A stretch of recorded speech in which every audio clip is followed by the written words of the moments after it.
ओम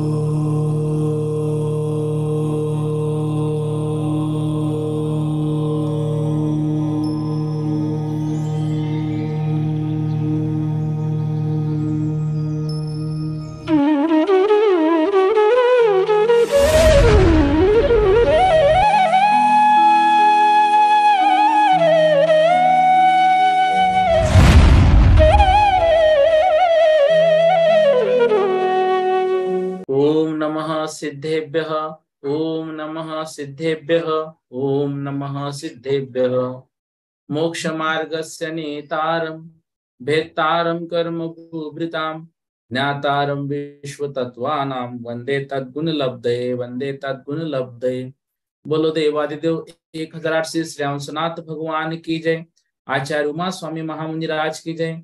आचार्य पूज्यपा स्वामी महामुनिराज की जय। संत शिरोमणि आचार्य गुरुवर विद्यासागर जी महामुनिराज की जय। निर्यापक श्रमण मुनि पुंगव श्री सुधा सागर जी महामुनिराज की जय। समस्त मुनि संघ की जय। काल द्रव्य का वर्णन हम पढ़ रहे हैं और कल हमने देखा था काल द्रव्य के उपकार वर्तना परिणाम क्रिया परत्वा परत्वेच कालस्य। इसमें हमने एक नई बात सीखी थी। वर्तना जो है वो काल द्रव्य का लक्षण है और उसके जो उपकार है वह है परिणाम क्रिया परत्व और अपरत्व। परिणाम मतलब परिवर्तन होना। परिस्पंदन रहित द्रव्यों में, परिस्पंदन मतलब हलन चलन रहित द्रव्यों में, सॉरी, परिस्पंदन रहित जो द्रव्यों में परिवर्तन होता है, परिस्पंदन हलन चलन रहित। क्रिया परिस्पंदन सहित जो परिवर्तन होता है वह क्रिया। परत्व अपरत्व, परत्व मतलब बड़ा, अपरत्व मतलब छोटा। च कालस्य, ये काल द्रव्य के उपकार हैं। इसमें एक बात सीखी थी कि जो चावल पक रहे हैं, चावल पानी में हमने मिलाए, उसको गैस पे रखा, तो जो चावल अपनी अपनी जगह पर फूल रहे हैं, कुछ परिवर्तित हो रहे हैं प्रति समय, वह है परिणाम। चावल कुछ ऐसे घूम रहे हैं ऊपर से नीचे, नीचे से ऊपर, वह क्रिया। कुछ चावल पककर ऐसे बड़े हो गए, कुछ अभी भी छोटे हैं, परत्व अपरत्व। इसमें परिणाम क्रिया परत्व और अपरत्व। वर्तना क्या है? वर्तना यह है कि वह चावल 30 मिनट में पककर तैयार हुए, तो 29वें मिनट तक वो कच्चे थे और 30वें मिनट में ही पक गए, ऐसा नहीं। जब से चावल सेगड़ी पे रखे गए थे तब से प्रति समय, पहले समय से लेकर अंतिम समय तक, प्रति समय वह जो चावल है वो पक रहे थे। तो जो प्रति समय परिवर्तन हो रहा था वह है वर्तना। ठीक है, इस तरह से कल की बात हमने समझी थी। एक बात और हमें ये याद रखनी है, देखिएगा, जो काल द्रव्य है वह काल द्रव्य अंत में रखा। इसका हेतु बताते हैं कि जो काल द्रव्य है वह नीचे ही नहीं बल्कि जो ऊपर जीव रहते हैं उन पर भी उपकार करता है। ऊपर जो रहते हैं ऊर्ध्व लोक में, उन पर भी वह काल द्रव्य उपकार करता है। इस कारण से उस काल द्रव्य को अंत में रखा। अंत में रखने का कारण उस काल द्रव्य का यह है। ठीक है ना? तो जो काल द्रव्य है वह काल द्रव्य अंत में रखने का कारण मतलब वह नीचे वालों के साथ ऊपर वालों पर भी उपकार करता है। इस तरह से काल द्रव्य के विषय में समझा। फिर यह समझा कि वह जो काल द्रव्य है वह काल द्रव्य स्वयं, मतलब वह क्रिया कराता नहीं है, प्रेरणा नहीं देता है, वह काल द्रव्य अप्रेरक है। अप्रेरक है, अप्रेरक है। क्यों? क्योंकि प्रत्येक द्रव्य में परिवर्तित या परिवर्तन होने की योग्यता है, प्रत्येक द्रव्य में है, प्रत्येक द्रव्य में वह योग्यता है। और उस वह प्रत्येक द्रव्य अपनी अपनी योग्यता के अनुसार परिणमन करते हैं।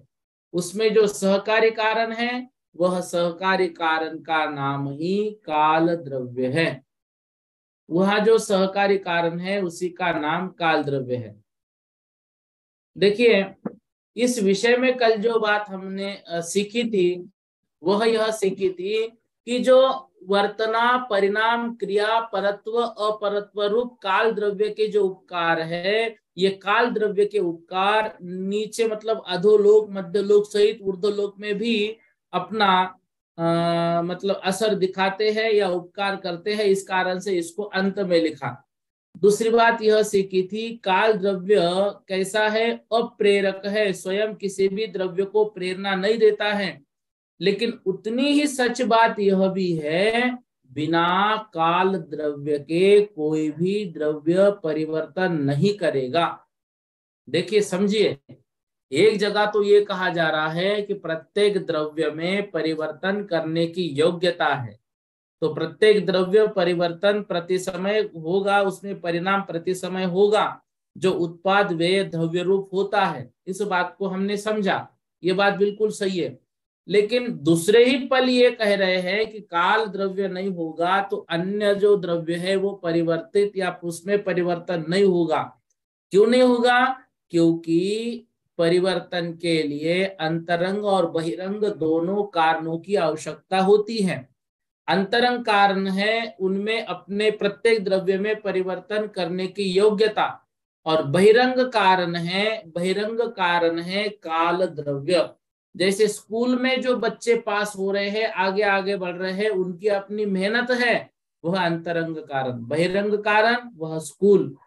ऐसे ही प्रत्येक द्रव्य में प्रति समय कुछ ना कुछ परिवर्तन हो रहा है, वह प्रति समय वाला परिवर्तन ध्यान में नहीं आता है।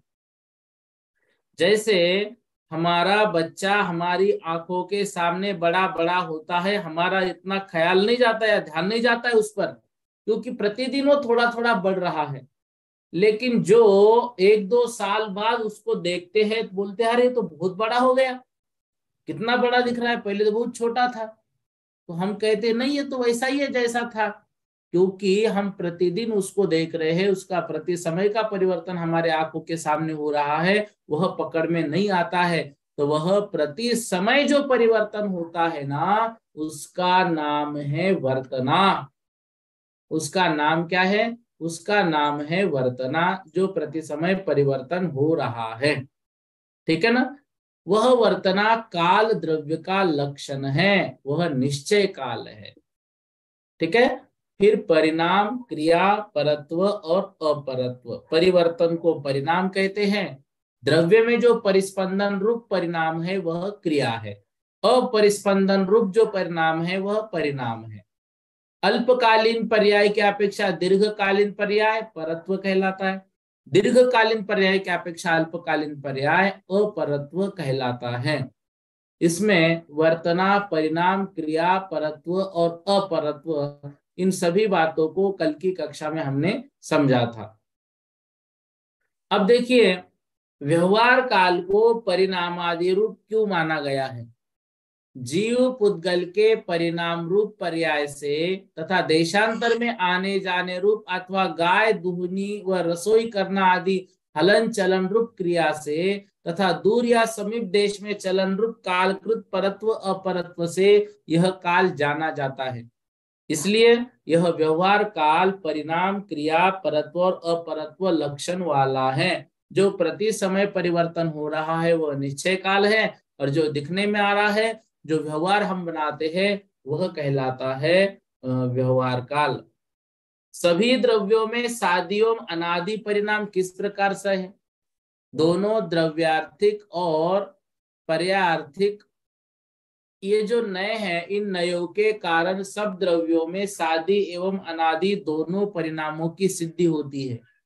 विशेषता यह है कि धर्मादि 4 अतीन्द्रिय द्रव्यों का आदि और अनादिमान परिणाम आगम से जाना जाता है। जीव पुद्गलों का कथनचित प्रत्यक्ष गम्य भी होता है। भाई, हमारी आत्मा है, यह आत्मा कब से है? अनादि काल से है। यह क्या कहलाएगा? यह कहलाता है अनादिमान परिणाम। यह आत्मा कथनचित मूर्ति कही गई है कर्मों के कारण, तो वे कर्म नए आते हैं, पुराने झरते जाते हैं, उस अपेक्षा से आदिमान। जैसे पुद्गल हैं, कई पुद्गल ऐसे हैं जो अनादि काल से सॉरी अनु, पुद्गल के जो अनु हैं, कई अनु ऐसे हैं जो अनादि काल से शुद्ध है। शुद्ध है मतलब वो अभी अनुरूप में ही है, वो स्कंद नहीं बने। जो स्कंद नहीं बने ना, वो अनु शुद्ध कहलाते हैं। वो अनु क्या कहलाते हैं? वो शुद्ध कहलाते हैं। तो वो शुद्ध रूप ही है, वो अभी तक स्कंद नहीं बने और ना ही कभी बनेंगे। अनादिकाल से वो अनु है, अनु ही रहे हैं, वे अनादिमान। अच्छा, यह जो दूसरा अनु इसके बाजू में, इसकी व्याख्या करो। यह आदि है। आदि कैसे? आदि ऐसे क्योंकि यह पहले तो अनु था, बाद में स्कंध बना, फिर उन स्कंदों का टुकड़ा होते होते होते यह अनु बना, इसलिए आदिमान है। इस तरह से अनादिमान और आदिमान में अंतर समझ में आता है। फिर एक बात हमने समझी थी कि जो काल द्रव्य है, काल द्रव्य की व्याख्या में लिखा है स्वयं परिवर्तन करते हुए अन्य द्रव्यों में जो परिवर्तन कराता है, तो वह काल द्रव्य है। अब यहाँ स्वयं परिणमन करते हुए मतलब ये व्याख्या काल द्रव्य के नहीं है। स्वयं परिणमन करते हुए मतलब बाकी द्रव्य ही स्वयं अपने आप में परिवर्तन करते हैं, उसमें निमित्त मात्र कौन है? तो उसमें निमित्त कहलाता है काल द्रव्य। ठीक है, तो इस तरह से परिणाम, क्रिया, परत्व और अपरत्व, इन बातों को हमने समझना है। जो क्रिया है वो परिस्पंदनात्मक रूप होती है, परिणाम है वो अपरिस्पंदनात्मक रूप होता है। इन दोनों में यह अंतर है। परत्व अपरत्व, ये परस्पर अपेक्षा के कारण परत्व को पृथक ग्रहण किया है। परत्व की अपेक्षा अपरत्व और अपरत्व की अपेक्षा परत्व होता है। अतः परस्पर अपेक्षा को सूचित करने के लिए परत्व को सूत्र में अलग से ग्रहण किया है। परत्व अनेक प्रकार का होता है, तो हम यहाँ किसको ग्रहण करें? क्षेत्रकृत, गुणकृत और कालकृत परत्व में यहाँ काल के उपकार का प्रकरण होने से कालकृत परत्व का ग्रहण करना चाहिए। दूर देशवर्ती कुमार और तपस्वी की अपेक्षा समीपवर्ती तपस्वी एवं चांडाल में काल की अपेक्षा पर व्यवहार देखा जाता है, और विप्रकृष्ट दूर देशवर्ती तपस्वी में अपर व्यवहार देखा जाता है। भाई उनकी अपेक्षा ये परत्व है और वे अपरत्व है जो दूर है। यहाँ ये कालकृत परत्व ग्रहण करने चाहिए काल की अपेक्षा से। परिणाम आदि को नहीं कहना चाहिए क्योंकि वर्तना ही के ही वे विकल्प कहलाते हैं। देखो, दो प्रकार के काल के अस्तित्व को बताने के लिए परिणाम आदि को ग्रहण किया है। दो प्रकार के काल का अस्तित्व मतलब व्यवहार काल और निश्चय काल। धर्म अधर्म द्रव्य आदि गति स्थिति में उपकार है, उसी प्रकार वर्तना में मुख्य काल द्रव्य उपकारक होता है। तो इस काल द्रव्य की व्याख्या को हमने कल की कक्षा में समझा था। वह काल प्रकार परमार्थ, व्यवहार या परमार्थ मतलब निश्चय काल आदि भागों में बांटा गया है। वह जो काल है वह गुण स्थिति, भव स्थिति, कर्म स्थिति, काय स्थिति, उपपाद स्थिति और भाव स्थिति, इस प्रकार से अनेक प्रकार का होता है। क्योंकि उसका पृथकभूत काल का अभाव तथा परिणाम अनंत पाए जाते हैं, तो काल अनेक प्रकार का है। काल तीन प्रकार से भी लेते हैं, भूतकाल, वर्तमान काल और भविष्यत काल। निश्चय काल किसे कहते हैं? देखो ध्यान से, वह काल वर्ण गंध रस स्पर्श रहित है, वर्णादि रहित होने से अमूर्त है, और अमूर्त होने से सूक्ष्म अतीन्द्रिय ज्ञान ग्राह्य है। वह षड्गुण हानि वृद्धि सहित अगुरु लघुत्व स्वभाव वाला है, तो काल का लक्षण वर्तना हेतुत्व है। अर्थात जो आदि और अंत से रहित है, अमूर्त है, नित्य है, समय आदि का उपादान कारणभूत है, तो भी समय आदि में भेदों से रहित है और कालानुद्रव्य रूप है, वह निश्चय काल है। वर्तना ही लक्षण है जिसका, वह वर्तना लक्षण वाला कालानु द्रव्य रूप से निश्चय काल है। कुम्हार की चक्र की तरह यह परमार्थ काल का वर्तना निमित्त है। उसके बिना 5 अस्तिकाय जो द्रव्य है वह परिवर्तित नहीं हो सकते हैं। निश्चय काल होना आवश्यक है। जो वर्तना लक्षण वाला है वह परमार्थ काल है। निश्चय काल नित्य है क्योंकि वह अपने गुण पर्यायों के आधारभूत द्रव्य रूप से सदैव अविनाशी है। इस तरह से वह निश्चय काल। व्यवहार काल किसे कहते हैं? व्यवहार काल जीव तथा पुद्गल के परिवर्तन रूप जो नूतन तथा जीर्ण पर्याय है, उस पर्याय की समय घड़ी आदि रूप स्थिति है, वह स्थिति स्वरूप जिसका वह द्रव्य पर्याय रूप व्यवहार काल कहलाता है। अर्थात जो स्थिति है वह काल संज्ञक है। से संबंध रखने वाली जो यह समय घड़ी आदि रूप स्थिति है, यह स्थिति ही व्यवहार काल है। वह पर्याय व्यवहार काल नहीं, पर्याय संबंधनी स्थिति व्यवहार काल है।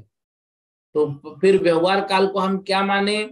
व्यवहार काल समय, आवली, मुहूर्त, दिवस, पक्ष, मास, ऋतु, अयन, संवत्सर, युग, पूर्व, पर्व, पल्लोपम, सागरोपम आदि जो बातें होती हैं, यह सब व्यवहार काल है। ठीक है। तो भव, आयु, काय और शरीर आदि की स्थिति का समय जोड़ा जाए तो अनंत समय रूप होता है और उसका परिवर्तन भी अनंत प्रकार से होता है। व्यवहार काल कितने प्रकार का है?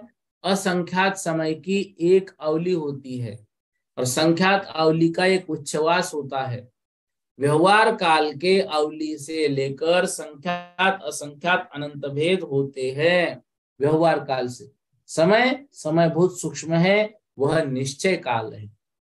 और असंख्यात समयों का एक अवधि कल हमने देखा था, तो संख्यात अवधि का एक उच्छ्वास मतलब सेकंड। ठीक है ना। इस तरह से ये जो समय है वह समय के विषय में कहा जाता है। संख्यात अवधि का एक उच्छ्वास, तो व्यवहार काल अवधि से लेकर संख्यात असंख्यात अनंत भेद वाला होता है। व्यवहार काल के 3 भेद होते हैं, अतीत काल, अनागत काल, वर्तमान काल, मतलब भूत भविष्य वर्तमान। पुद्गल द्रव्य से अनंत गुना व्यवहार काल है, वह व्यवहार काल। अब देखो कालानु क्या है? जितने लोकाकाश में प्रदेश है उतने ही कालानु है। मान लो पूरा एक कमरा है, उस कमरे में नीचे रत्नों को रख दिया है, पूरे जमीन पर रत्नों को रख दिया है। अब वे रत्न परस्पर आपस में मिलेंगे नहीं। कितने रत्न है कमरे में? कमरे में नीचे पैर नहीं रख सकते हैं। कमरे का प्रत्येक भाग में रत्न रखे हुए हैं। ऐसे ही लोकाकाश में जितने प्रदेश हैं उतने प्रदेशों में कालानु है, उतने ही कालानु है। इनका परस्पर कोई संबंध नहीं है। एक एक आकाश प्रदेश पर एक एक कालानु स्थित है। जो लोकाकाश के एक एक प्रदेश पर रत्नों का ढेर के समान परस्पर भिन्न होकर एक एक स्थित है, वे लोकाकाश के प्रदेशों की संख्या के बराबर कालानु असंख्यात द्रव्य हैं। तो इस तरह से जितने प्रदेश उतने काल द्रव्य, उतने ही प्रमाण जानने चाहिए। कालानु द्रव्य कैसे? कालानु द्रव्य निष्क्रिय है। कालानु में मुख्य और प्रदेश कल्पना नहीं है क्योंकि ये निरवयवी है। कालानु में कायत्व का अभाव है। विनाश का कारण न होने से कालानु नित्य है। कालानु पर प्रत्यय से उत्पाद विनाश को जो होता रहता है इसलिए अनित्य भी है, मतलब दूसरों के कारण से। वे कथनचित अमूर्त और कथनचित मूर्त भी होता है। कौन? कालानु। कालानु में कायत्व का अभाव क्यों है? परमाणु में प्रदेश प्रचय के कारण उपचार से प्रदेश कल्पना है, परंतु कालानु में धर्मास्तिकाय आदि के समान न तो मुख्य प्रदेश प्रचय कल्पना है और न परमाणु के समान उपचार प्रदेश प्रचय कल्पना है। अतः कालानु में कायत्व का अभाव है। ये बात द्रव्य संग्रह की कक्षा में बहुत अच्छे से समझी थी कि जो अजीव काया धर्मा धर्मा काश पुद्गला, ये द्रव्य अजीव है और कायवान है। काल द्रव्य कायवान नहीं है। कालानु तो द्रव्यतः, ध्यान से, कालानु तो द्रव्यतः प्रदेश मात्र होने से और पर्यायतः परस्पर संपर्क न होने से अप्रदेशी है। इसलिए यह निश्चय हुआ कि काल द्रव्य अप्रदेशी है, अर्थात कायत्व से रहित है। काय जो है ना, वह काल को कायपना नहीं है, क्योंकि वह काल एक प्रदेशी है। हमने समझा ना, लोकाकाश के प्रत्येक प्रदेश पर कालानु रखे हुए हैं, मतलब वो है, वे कालानु कभी भी मिलकर एक नहीं होते, कभी उनका स्कंद नहीं होता, तो वह एक प्रदेशी है। इस कारण से वह कालानु में कायपना नहीं है। कालानु मूर्त एवं अमूर्त किस अपेक्षा है? सुई में धागा जाने के आकाश मार्ग के छिद्र के समान परिच्छिन्न मूर्ति होने पर भी रूप रस आदि से रहित होने के कारण अमूर्त है। अमूर्त होते हुए भी सुई के छिद्र का आकाश सुई की नोक के बराबर मूर्त है। उतने स्थान का कालानु भी परिचिन्न हो जाने से मूर्त सा दिखता है, परंतु रूप आदि नहीं होने से वास्तव में अमूर्त है। ध्यान से, सुई में धागा जाने के आकाश मार्ग के छिद्र के समान परिचिन्न मूर्ति होने पर भी रूप रस आदि से रहित होने के कारण अमूर्त है। सुई का जितना छेद उतना कालानु बहुत छोटा है, वो अमूर्त है। अमूर्त होते हुए भी सुई के छिद्र का आकाश सुई की नोक के बराबर मूर्त हो जाता है। भले ही वो छोटा है, लेकिन छिद्र है, तो छिद्र से स्पेस दिख रहा है, तो वह सुई की नोक के बराबर मूर्त हो जाता है। उतने ही स्थान का कालानु भी परिचिन्न हो जाने से मूर्त सा दिखता है, परंतु रूप आदि नहीं होने से वास्तव में वह अमूर्तिक ही है। काल द्रव्य के अभाव में अलोकाकाश में वर्तना कैसे होती है?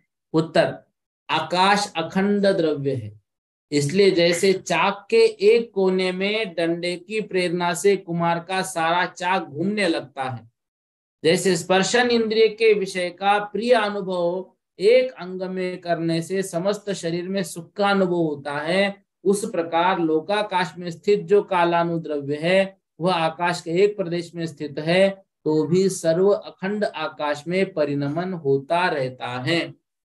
जिस प्रकार लटकती हुई लंबी डोरी को, लंबे बांस को या कुम्हार के चाक को एक ही स्थान पर स्पर्श करने पर भी सर्वत्र चलन होता है।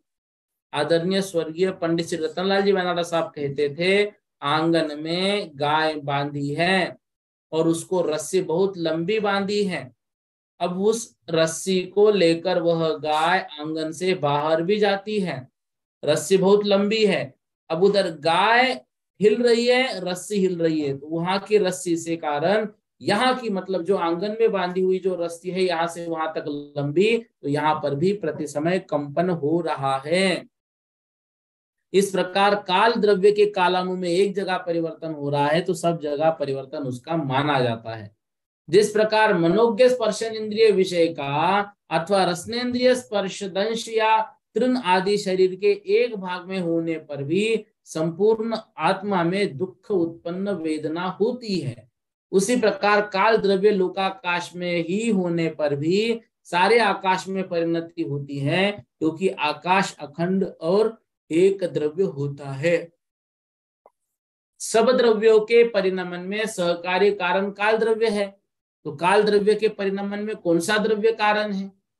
कह रहे हैं, जिस तरह आकाश द्रव्य शेष द्रव्यों का आधार है और अपना आधार भी है, इसी प्रकार काल द्रव्य भी अन्य सब द्रव्यों के परिणमन में सहकारी कारण है और अपने परिणमन में भी सहकारी कारण है।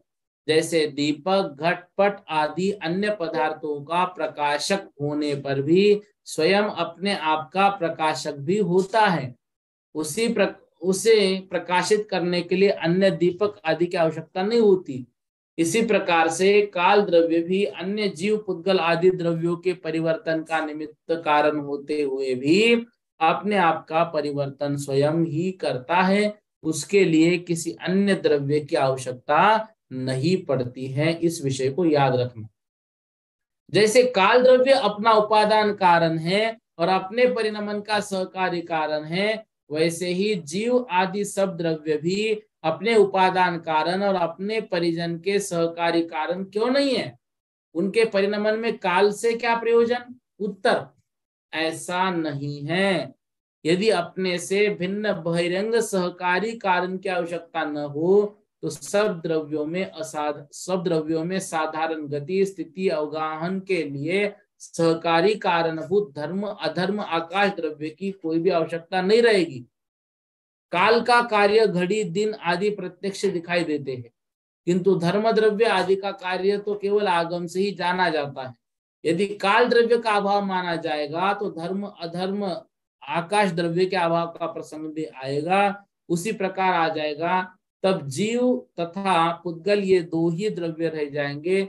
यह आगम विरुद्ध है। यदि काल द्रव्य न हो तो क्या हानि है?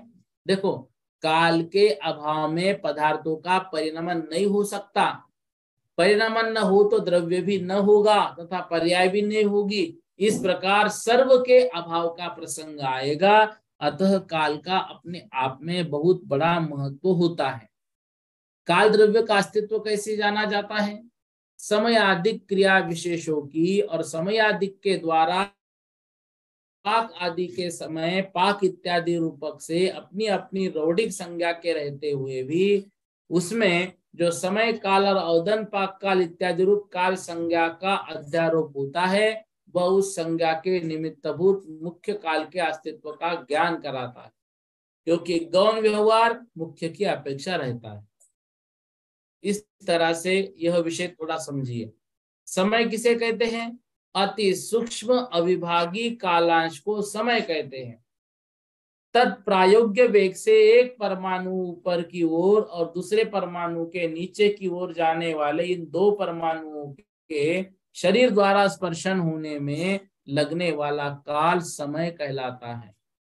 द्रव्यों की जघन्य पर्याय स्थिति क्षण मात्र होती है। यह जघन्य स्थिति रूप क्षण मात्र को ही समय कहते हैं। अथवा द्रव्य संग्रह में हमने जैसे पढ़ा था, एक परमाणु का दूसरे परमाणु को व्यतिक्रम करने में जितना समय लगता है उस काल कहते हैं। आकाश के एक प्रदेश में स्थित पुद्गल परमाणु मंद गति से चलता हुआ जितने काल में अपने अनंतवर्ती प्रदेश में जाता है उसे समय कहते हैं। ध्यान से, एक प्रदेश में स्थित पुद्गल परमाणु मंद गति से चलता हुआ जितने काल में अनंतवर्ती प्रदेश में जाता है उसे समय कहते हैं। कनकमल जी जैन बोलिएगा। जय जिनेन्द्र। आपने बताया साहब ये काल द्रव्य बाद में इसलिए कि ऊपर और नीचे सब जगह है, अधोलोक में ऊर्ध्वलोक में तो सब जगह, तो ये दूसरे द्रव्य भी है, धर्म अधर्म आकाश। तो आपने बताया कि काल द्रव्य इसलिए पीछे अंत में लिया। अच्छा, मतलब धर्म अधर्म आकाश द्रव्य भी तीनों लोक में है, तो उसको पहले भी ले लिया हुआ है और काल द्रव्य पीछे लिया। उसका ये रीजन बताया कि काल द्रव्य नीचे के साथ ऊपर भी परिवर्तन करता है। बिल्कुल सही, बहुत अच्छा प्रश्न। देखो, धर्म द्रव्य अधर्म द्रव्य जो है वे ऊपर कार्य कर रहे हैं, हम मान रहे हैं। सिद्ध भगवान जो है वे धर्म द्रव्य के अभाव में एक जगह पर रुके हुए हैं, ठीक है। लेकिन उन सिद्ध भगवान में अभी जो परिवर्तन होगा वह परिवर्तन किसके अपेक्षा से होगा? अब तो गमन नहीं करेंगे, तो धर्म अधर्म द्रव्य का प्रसंग वहां से दूर हो गया, ठीक है। अब उन सिद्धों में जो परिवर्तन होगा वह सिद्धों में परिवर्तन होगा काल द्रव्य की अपेक्षा से, में उत्पाद व्यय द्रव्य रूप परिणमन होगा। तो उन सिद्धों तक जो परिवर्तन करा रहा है ऊपर तक, वो काल द्रव्य की अपेक्षा से ही होता है। अतः काल द्रव्य को अंत में लिया है, ठीक है। हाँ, ठीक। यहाँ पर प्रश्न एक होना चाहिए था कि एक परमाणु दूसरे परमाणु को व्यतिक्रमण करने में जितना समय लगता है, इसकी व्याख्या क्या की? आकाश के एक प्रदेश में स्थित पुद्गल परमाणु मंद गति से चलता हुआ जितने काल में अपने अनंतवर्ती प्रदेश में जाता है, अनंतवर्ती मतलब अपने बाजू वाले प्रदेश में पहुंचता है, उसे समय कहते हैं। श्रीकांता जी जैन कुछ पूछना चाहते हैं, बोलिए। जी ये जय भैया जी ये बताइए कि ये काल द्रव्य सक्रिय है कि निष्क्रिय है? काल द्रव्य स्वयं निष्क्रिय है, अप्रेरक है, क्रिया रहित है। जी भैया जी, तो 6 द्रव्य है जैसे, तो उनमें निष्क्रिय और सक्रिय कौन कौन से? वो अभी प्रसंग आएगा, अगला जीवाश्च जब सूत्र होगा तब उसको ले लेंगे, ठीक है ना। ओके। हाँ, वो महावीर भैया ने भी 2-3 दिन पहले शंका भेजी हुई है ग्रुप पर, तो उनको भी मैंने अभी इस चीज को नहीं समझा, क्योंकि जब ये सूत्र आएगा ना तो हम जीवाश्च के बाद इसको थोड़ा डिटेल में लेने वाले हैं, तो तब हम इसको समझेंगे, ठीक है। ठीक है। हाँ, तो मैं ये कह रहा था, यहाँ पर प्रश्न ये बनना चाहिए था कि आकाश के एक प्रदेश में स्थित पुद्गल परमाणु मंद गति से चलता हुआ जितने काल में अपने अनंतवर्ती प्रदेश में जाता है उसे समय कहते हैं। प्रश्न ऐसा आना चाहिए, मंद गति से क्यों लिखा, तेज गति से लिखते हैं ना। आकाश के एक प्रदेश में स्थित पुद्गल परमाणु तेज गति से अन्य प्रदेश में जब जाएगा तो उसे समय कहना चाहिए। वो मंद गति से क्यों लिखा, कोई बता सकता है? रेज हैंड कीजिए। भाई, मंद गति से एक प्रदेश में दूसरे प्रदेश में जाने में तो वक्त लगेगा, तेज गति में जाने में कम वक्त लगेगा, तेज गति से लेना चाहिए था। समझो क्यों नहीं ऐसा लिखा, इसलिए ऐसा नहीं लिखा, जब परमाणु पुद्गल परमाणु तेज गति से गमन करता है ना, तो जब तेज गति से गमन करता है तो वह परमाणु एक प्रदेश से दूसरे प्रदेश में नहीं जाता, वो तो अधोलोक से ऊर्ध्वलोक में पहुंच जाता है एक समय मात्र में, ठीक है ना। एक समय मात्र में अधोलोक से ऊर्ध्वलोक पहुंच जाता है, इसलिए उसको वहां पर तेज गति से नहीं लिखा, मंद गति से लिखा है, ठीक है। तो यदि ऐसा है तो एक समय में परमाणु 14 राज्यों गमन करता है, यह आगम वाक्य सिद्ध कैसे होगा? देखो, आगम में जो परमाणु का एक समय में आकाश प्रदेश से अतिक्रमण कर दूसरे प्रदेश पे गमन करना कहा है, सो मंद गति की अपेक्षा से है, तथा परमाणु एक समय में जो 14 राज्यों गमन करता है वह शीघ्र गमन की अपेक्षा है, तेज गति की अपेक्षा से है। इसलिए शीघ्र गति के से 14 राज्यों गमन करने में भी परमाणु को एक समय ही लगता है। इस प्रकार से इस विषय को थोड़ा सा याद हमको रखना है। आज इतना ही विषय कर लेते हैं, इसके आगे का विषय कल की कक्षा में लेंगे।